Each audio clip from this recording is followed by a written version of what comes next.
Hello, let's talk about government spending. Our current president has set a new example compared to every other past president in terms of how much money you can spend. Let me give you a very straightforward, simple example. Let's assume you earn $3,000 a month. Now let's assume that you spend over $4,000 every month. Where's that money come from? It either comes from savings or it goes on to your credit card. Our government has been putting it on their credit card, and it's been doing that this year at the rate of huge amounts. We have a deficit of $1.5 trillion, and I understand that trillion doesn't matter to people. You can't even fathom that number. So the question is, what really matters, and how do you translate that into English? Our government, when President Obama took over, had a debt of $10.6 trillion. Okay, so just think of 10.6. A little over 2 years later, the deficit's $14 trillion.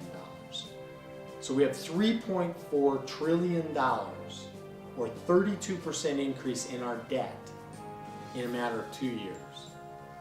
It's totally unsustainable. Now, we could get into all the economics of what's going to happen, but the bottom line is this. We have to print that money. When we print it, there's more of it. When you have more of something, it's worth less, right? Thus, it's devalued. Thus, the price of gas, you have inflation. The price of gas is up. It takes more dollars to buy that gas. It takes more dollars to buy that loaf of bread.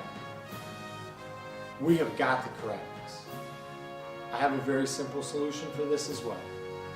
It's something called zero-based budgeting. Instead of trying to go, oh, we should cut this program or we should do that, it's time to rethink the whole government.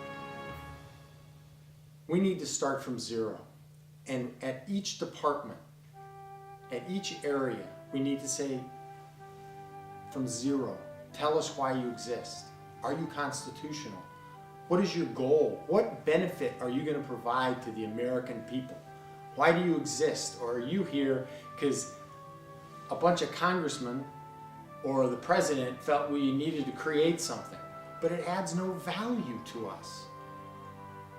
That's what the problem is. Things are created and they don't touch us. They need to have a goal and a proven what are they going to give us. So if we use zero-based budgeting, that will give us a chance to rethink the whole government. It'll take a year or more to go through that process.